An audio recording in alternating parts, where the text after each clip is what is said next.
Olá a todos, eu sou Adriana Coca, integrante do grupo Corporalidades da URGS, a Universidade Federal do Rio Grande do Sul. Hoje eu tenho o prazer de conversar aqui no canal Corporalidades com a Aurora Miranda Leão. A Aurora é atriz, roteirista, professora, pesquisadora e desenvolve uma pesquisa linda sobre as ideias de masculino e feminino no sertão da teleficção. Aurora, eu agradeço imensamente você ter aceitado o nosso convite e eu queria que você começasse contando um pouquinho sobre essa sua investigação que você está desenvolvendo na atualidade. Seja muito bem-vinda, Aurora. Olá, professora Adriana Coca. Eu é que me sinto muito de aqui estar. É um prazer estar no canal Corporalidades. Gostaria de saudar a todos que estejam nos escutando. Obrigada. Bom, a nossa pesquisa é sobre a supersérie Onde Nascem os Fortes, exibida pela TV Globo em 2018, durante 4 meses, 53 capítulos, exibidos diariamente às 23 horas, e às quartas, por conta do futebol. É uma obra que hoje está no Globoplay como novela. Eu pesquiso justamente a questão das identidades de gênero, né? O que é que a gente tem de representação masculina e feminina no ambiente da obra, no cronotopo, né? E como a obra se passa no sertão nordestino, né?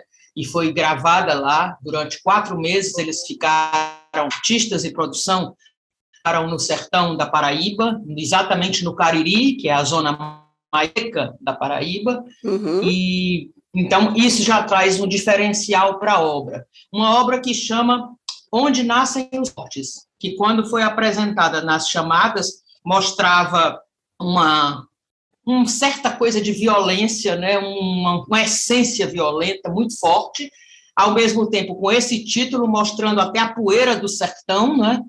E com a música do Zé Veloso, que fala que todo precisa de uma mãe. Então, quando você escuta falar em Fortes e um sinal de sertão, você, quando tem um mínimo de informação, liga logo isso a Euclides da Cunha, né? Porque ele tem como mais conhecida frase de sua obra seminal Os Sertões, de 1902, a frase de que todo sertanejo é um forte. Então, aquilo me despertou muita atenção e aí eu me interessei de acompanhar. E Onde Nascem os Fortes é uma adaptação literária, não é, Aurora?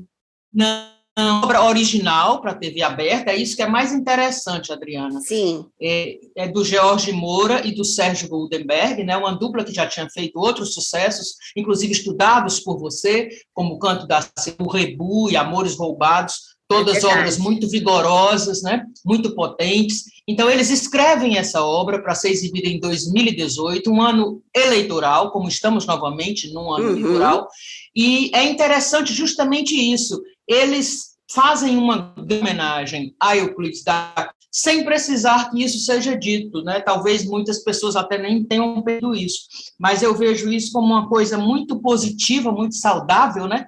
A teledramaturgia chegando realmente a fazer o que você diz tão lindamente na sua pesquisa. Obrigada. Eles rompem com certos padrões hegemônicos, né? Uma certa tradição de como contar histórias na teledramaturgia, né? Aprofundam as rupturas que já vinham vindo em outras obras e trazem homenagem a Euclides, e, como disse Jorge Moura na entrevista de lançamento, de Euclides só tem a digamos, né? A terra, o homem, a luta, e o resto eles seguem por conta própria. Mas não é tão assim. Eu achei que era assim realmente, comecei a adentrar a obra e pesquisar, eu vi que não, ali está a essência euclidiana, a essência do que disse Euclides.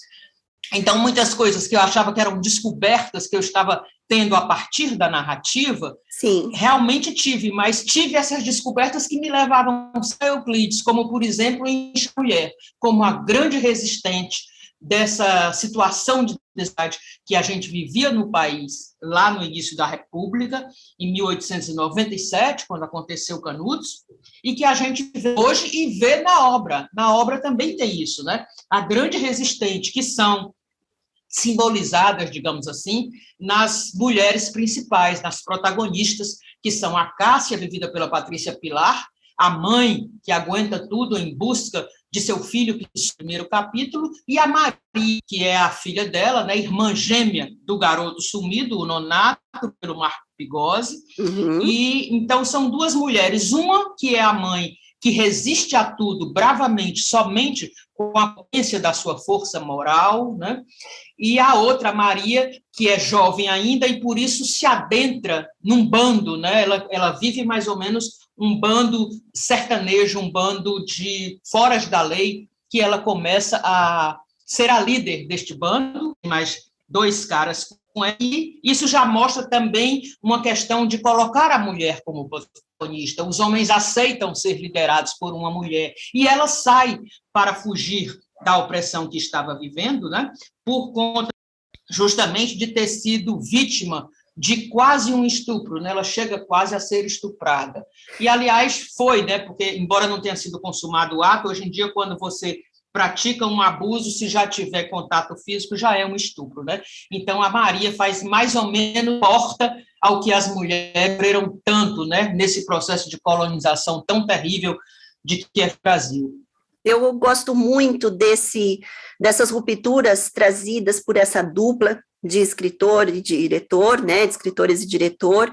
Você sabe que eu gosto da questão narrativa, do roteiro, da questão estética que eles impõem, mas, assim, eu acho primoroso eles conseguirem também trazer essa força da mulher, essa força do sertão, para esses textos televisuais. E tem essa evocação euclidiana que também traz uma inspiração bastante especial para a sua metodologia, né, Aurora? Você tem uma metodologia triádica nessa pesquisa, nessa tese que você está desenvolvendo, e eu queria que você falasse um pouquinho para a gente como que você traz essa inspiração euclidiana para o seu trabalho em relação à metodologia. Pois é, Adriana. Na realidade, eu falei dos autores, né? O George Moura, que é pernambucano, então ele traz toda essa coisa. Quem saiu à frente, liderando a escolha do lugar onde filmar, né? Sim. Naturalmente, ele, como pernambucano, conhecia muito a Paraíba. E quando ele disse que chegou no Lajedo do Pai Mateus, né?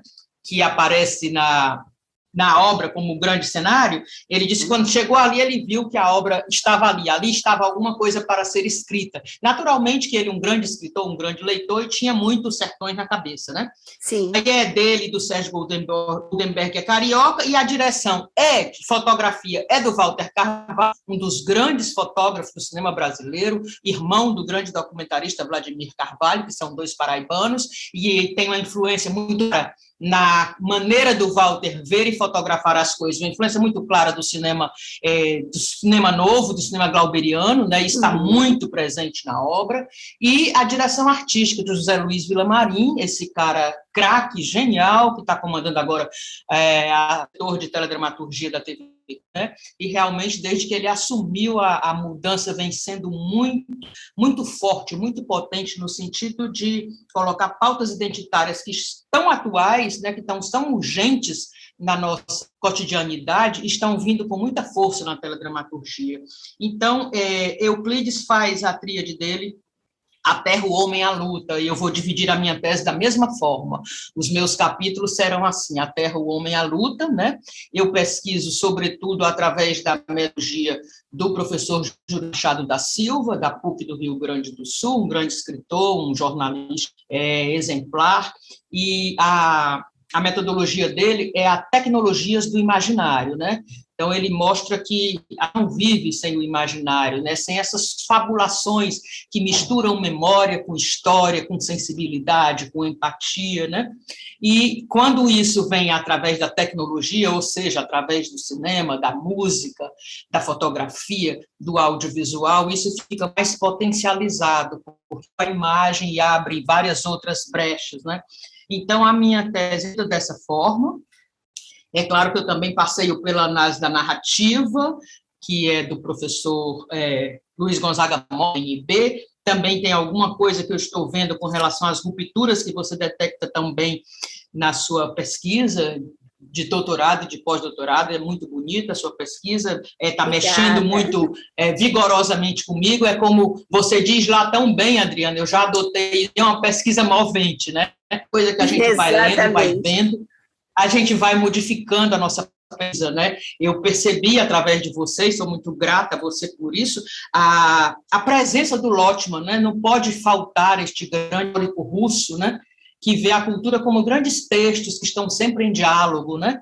Bakhtin também já falava disso, mas o Lotman fala ainda mais, de forma mais forte, através da semiótica da cultura, né? Que eu ainda estou tateando, ainda estou chegando lá, mas acho que isso vai perpassar a minha tese, e aí eu divido os capítulos, né? A terra, eu vou falar muito fortemente do sertão, porque eu acho que você pode até investigar o sertão, principalmente o sertão nordestino, e não passar por Euclides da Cunha. Mas, sendo uma tese cultural, a minha tese ficaria capenga se eu não falasse disso, se eu não abordasse e não destacasse a forma como Euclides olhou para o sertão nordestino. Foi ele, com o 10º livro criado sobre a Guerra de Canudos, né, escrito sobre a Guerra de Canudos, que fez com que o país, assim, enfim, para o sertão nordestino, de outra forma. Não é? E não é à toa que deste ano, de 2015, em que se comemoram os 120 anos de Os Sertões, né, a gente tem também agora na TV Globo uma telenovela chamada Mar do Sertão, que eu vejo como uma grande homenagem ao Nordeste. Então, eu acho que esta obra foi possível por certos caminhos que vêm sendo tomados antes, e um deles, talvez o mais forte, seja Onde Nascem os Fortes, que entra no ano eleitoral de 2018, um ano em que uma catástrofe estava mais ou menos anunciada, né? E ela veio como um aviso, digamos assim, né? Ela foi antes da eleição e era como se dissesse assim, olha, vocês estão nesse ponto aqui, a situação do Brasil está assim, vocês vão continuar nisso ou vocês vão mudar. O Brasil começou assim, nessa catástrofe que acometeu, né, massacrou tanta gente no sertão, que foi a Guerra de Canudos, né? E vocês vão continuar assim ou não? Aí chega agora, em 2022, a gente tem o retumbante sucesso de Pantanal, e o Pantanal é outro sertão, não consigo enxergar assim, porque eu li, então a gente vê, hoje se usaria muito o termo que está muito presente na minha pesquisa, o termo sertanidades, né?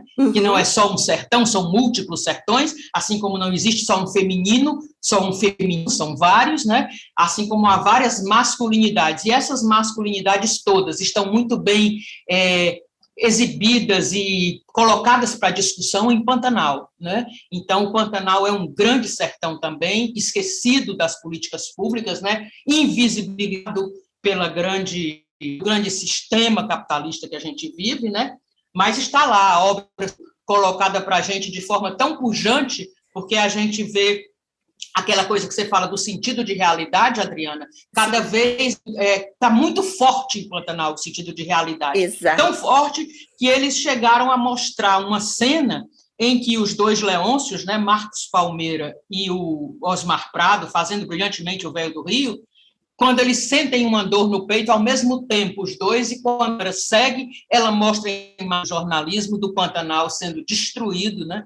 E aí a gente vê que eles estão falando do sentido de realidade está ali todo, né? A gente imediatamente faz a analogia com o que está acontecendo hoje. Então, Nascem os Fortes, me parece que foi um aviso do que a gente teria depois, e Pantanal vem agora como a constatação.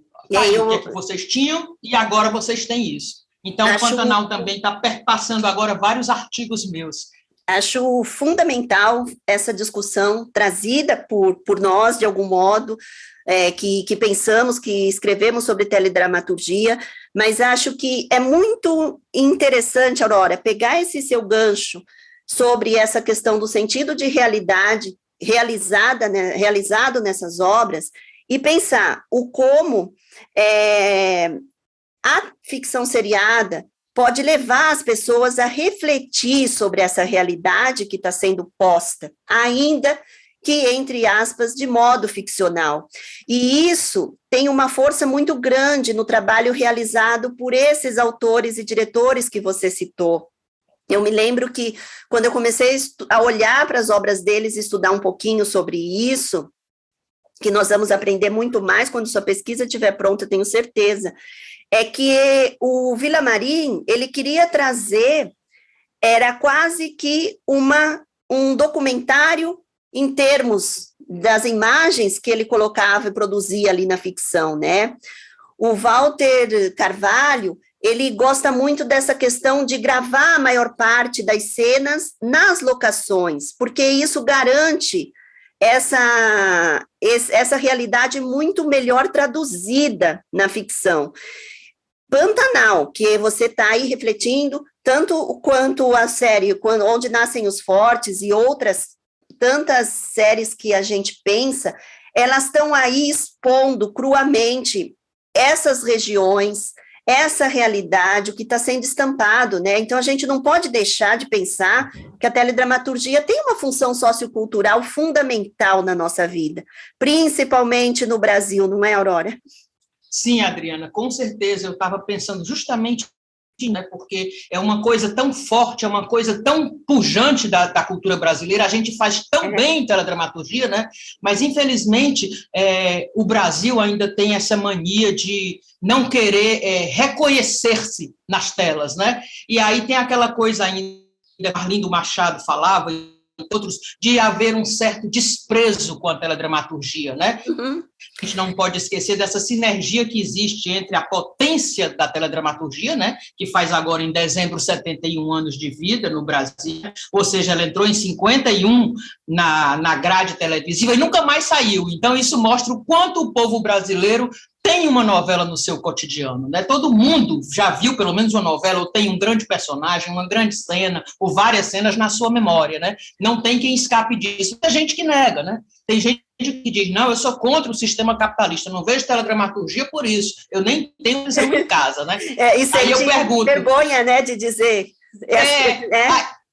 Aí eu pergunto assim, você também não vai para as redes sociais, você não usa Facebook, Instagram, nem TikTok, nada disso? Quer dizer, a pessoa, veja que mentalidade pequena, né? Achar que está livre do sistema capitalista porque não vê televisão. Ora, eu já encontrei isso em congresso, essa discussão. Então, eu acho que essa obra que eu estudo, né, mas como todas as outras que você estuda, e que a dramaturgia, ela tem uma força muitíssimo grande porque é gratuita. Então, isso é você saber que em lugares onde muitas vezes não chega o saneamento básico, onde as pessoas estão, como atualmente, sofrendo a falta de nem cisterna existe nos seus quintais, lá pelo sertão, né, em todos os sertões do Brasil, e a pessoa tem acesso à televisão a um nível de qualidade que chegou à teledramaturgia da TV Globo de graça, né? Então, você, quando começa a adentrar o sertão do Brasil, você vê um monte de antena parabólica. Então, às vezes, as pessoas não têm condições básicas para viver em casa, ela não deixa de ter a televisão dela e precisa ter, não é? É uma necessidade básica você desfrutar de audiovisual, você desfrutar de narrativas de ficção. E a nossa televisão faz isso e é aplaudida no mundo inteiro, né? Então, eu não sei como as pessoas ainda não aderiram a isso, né? Enfim, as pessoas acham que a identidade brasileira é muito representada pelo futebol. Eu não me vejo representada pelo futebol, mas eu inteiramente representada pela dramaturgia. Eu acho que é uma potência que nós temos e que não são atores quaisquer que estão aí dando sopa, não. São os melhores. A gente tem acesso a Fernanda Montenegro pela televisão, não é? Você me lembrou de uma citação que eu li recentemente no último livro da professora Lúcia Santaella, em que ela dizia exatamente isso, que a televisão continua sendo a rainha da cultura brasileira, e eu diria que a ficção seriada é uma das suas principais potências. E eu concordo plenamente com o que você está dizendo, Aurora, isso é muito rico, e mais ainda, eu que passei um período recente fazendo pesquisa sobre TV brasileira em Portugal, na Europa, eu percebo que, às vezes, mesmo na academia, nós encontramos essas barreiras. No exterior, você falar sobre teledramaturgia brasileira, a atenção, o respeito, às vezes é muito maior do que entre nossos próprios colegas. Pois é, que bom isso, Adriana. E veja bem, eu cheguei até Euclides da Cunha, é claro que todo mundo fez o colégio sabe que Euclides da Cunha é um dos principais escritores do Brasil, a sua obra Os Sertões é uma que foi lançada, né, em 1902, ela está aí prospectando diversas pesquisas, diversos estudos, cada vez mais, né, tem sempre alguém para dizer alguma coisa nova sobre Euclides da Cunha. Então, só isso já faz dele um grande patrimônio da cultura brasileira, e há quanto tempo eu leio Euclides e tal, mas sempre me dizia, grande, você não vai gostar, são 500 páginas, tarará, e eu cheguei a Euclides realmente através da telegramaturgia. Então, veja a potência que é a telegramaturgia, assim como tanta gente chegou a Chiquinha Gonzaga da telegramaturgia, a João Cabral de Melo Neto, a Jorge Amado, a Guimarães Rosa e a tantos outros, né? Então, viva essa qualificação da nossa produção televisual, não é? Que é exemplo para o mundo inteiro. Aurora, eu só tenho que te agradecer, te deixar os parabéns por essa pesquisa linda, dizer que eu estou ansiosa para ver o seu trabalho concluído. Você sabe que ele não vai se encerrar quando você acabar, mas tem os seus prazos para fazer a tese, né? Queria só complementar dizendo que a tese da Aurora está sendo desenvolvida no programa de pós-graduação em comunicação da Universidade Federal de Juiz de Fora, orientada lindamente pela professora Cláudia Tomé, não é isso? Cláudia Tomé, inclusive, de aproveitar aqui, Adriana, que agora a gente subiu de nota, né, o nosso PPG-Com da UFJF passou para o nível 5, né? Então, a gente está muito contente aqui. Parabéns a todos, parabéns à orientação, aos professores do programa, a você, porque eu sei o trabalho árduo que você desenvolve, né, e que você vai para os congressos. Eu agradeço em nome da professora Nízia Martins do Rosário, que é a líder do nosso grupo Corporalidades, em nome dos meus colegas. Quero deixar o convite para você retornar ao final dessa pesquisa para conversar com a gente aqui no canal, que é um canal de divulgação científica. Eu sou muito grata por suas palavras hoje, tenho certeza que vai incentivar, inspirar muitas outras pesquisas sobre teledramaturgia. Muito obrigada. Eu quem te agradeço, Adriana. Eu acho que a gente precisa... Um abraço para a professora Nízia Martins, é uma honra estar participando do Corporalidades, e a nossa teledramaturgia precisa mais de pesquisa, a gente precisa muito mais assumir, sabe, ter um conhecimento com relação a essa nossa produção. Eu, por exemplo, tenho o maior orgulho do que a gente faz em termos de teledramaturgia. Se tem uma coisa no Brasil que me orgulha, são justamente a música e a teledramaturgia, que eu acho que tem uma potência incrível e a tendência é aumentar cada vez mais, sabe? A gente precisa assumir muito isso. Eu agradeço a oportunidade de falar, agradeço as suas boas energias sempre emanadas para o meu lado, e isso realmente que consegui. E a pesquisa não vai parar não, Adriana. Eu já estou aqui com o pós-doc na cabeça. Oba! Continuar sempre pesquisando a nossa teledramaturgia. Muito Aurora, obrigada, só para encerrar, abraço. Gostaria que você rapidamente indicasse aquele seu último livro, que fala exatamente sobre ficção seriada, cinema e música brasileira. Sim, é o livro Na Televisão, na Palavra, no Átimo, no Chão, que refere-se a uns versos da música do Caetano Veloso, outras palavras, e a obra fala sobre onde nascem os fortes, são 8 artigos acadêmicos, tem prefácio da professora Adriana Coca e tem um texto muito bonito do Orlando Senna, que foi nosso secretário de audiovisual por tantos anos na gestão de Rio, e a música, o livro é todo feito a partir de títulos, né, inspirados pela música do Caetano Veloso, e eu faço uma ligação entre a importância de Euclides da Cunha para a cultura brasileira e a de Caetano Veloso, né? Eu acho que quem quer estudar e entender a cultura brasileira e o cenário político brasileiro não pode negar essas duas pessoas, Euclides da Cunha e Caetano Veloso. Inclusive, Os Sertões começa com a palavra no Planalto Central do Brasil, e a música de Caetano, né, que inaugurou o tropicalismo, a Tropicália, ele fala lá no refrão, né, no Planalto Central do Brasil, viva a banda, da. Então, Caetano, com certeza, grande leitor que